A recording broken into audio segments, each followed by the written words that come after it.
basically is just the idea that my heel comes up. So I'm going to roll and go, meaning my heel just goes up and down. Nomar Garcia Perry used to hit in the big leagues that way. Or you don't even have to get their heel up. You don't even have to roll it. Just basically load and swing. Okay? Okay, how are we doing? Like I said, I could tell. We're doing really good.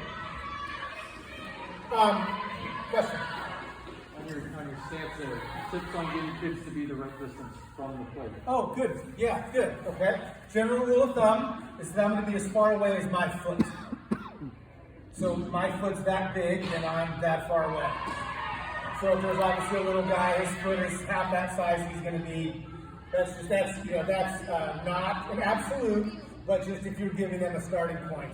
And I would encourage them to go off of the back corner, but again, that's not a big deal. But so if you want to start, yeah. So my foot's there, so my stance is there. It's pretty standard. Any other stance questions you guys can think of? Okay, so let's talk about power. All right. Everybody loves to talk about power. Little league coaches love to talk about contact, right? We like contact, kind of more than power. What we have to understand is that power comes from consistent contact and kids getting through puberty, getting strong. Right? So high school kids, right? The high school kid that is going to hit for power is going to be just a bigger, stronger kid, whereas the other kid, meaning that, but that bigger, stronger kid's power is irrelevant if he's not making contact often enough. Okay? So I mean, like, and it's funny. This is going to shock you. My son has not hit a home run since Little League. Right? He's a Division I college baseball player. He hit 17 home runs in Little League his 12-year-old year. Why? Because he just squared everything up. So his chances of hitting the ball over those 200-foot fences, now they're further back.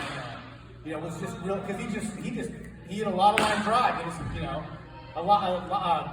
a home run is a line drive that you catch out front.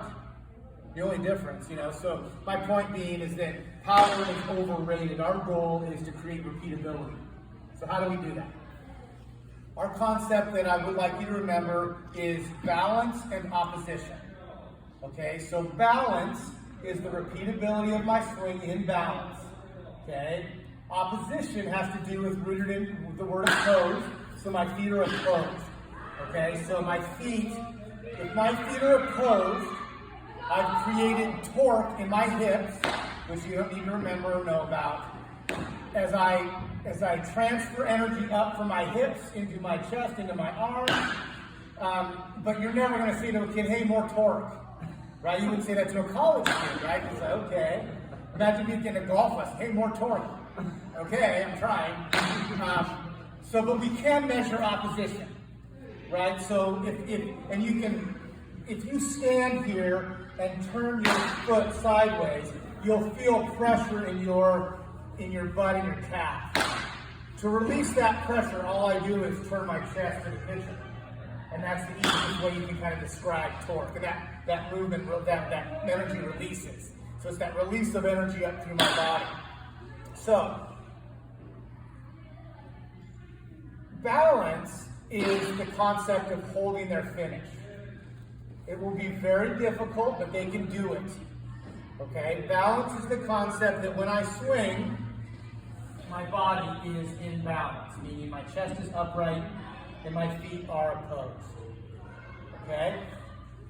If I do this, I'm in balance, right? But obviously we know that's not correct because there's really no torque involved in it.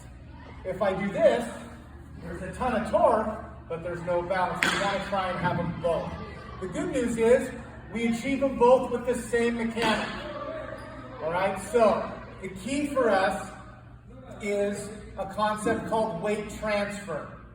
Weight transfer is the idea that when I stride, my weight is basically middle to slightly back, whether my heel is up or down. All right? So if I don't stride, I'm just simply still in the middle.